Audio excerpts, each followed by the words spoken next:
In today's video, I'll show you how to create a drop-down in Zoho Sheet, a feature that makes data entry faster, cleaner, and far more accurate.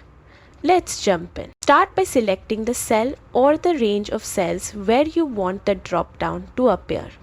Think of this spot as your input zone, where you want users to choose from preset options instead of typing manually. Once your cells are selected, go to the Insert menu, choose Pick List, and then select Create Pick List. This opens a side panel where you will build your drop-down. Here, you will choose between Single Select and Multi-Select. Single Select allows only one option at a time, which is ideal for status fields like Approved or Pending.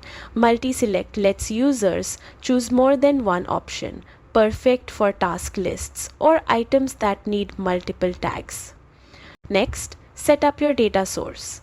This can be a list you type in manually or values already stored in your sheet.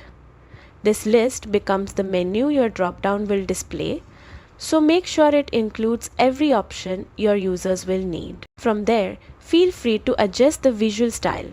Changing background or font colors can make your dropdown more intuitive and easier to read. For example, different colors can help highlight categories or priorities at a glance. Once everything looks the way you want, click Create to apply it. Your dropdown is now active and ready to use. That's all it takes. With a simple pick list, your Zoho sheet becomes cleaner, more organized, and much easier for anyone to fill out. Thanks for watching, and check out our other tutorials to keep improving your workflow.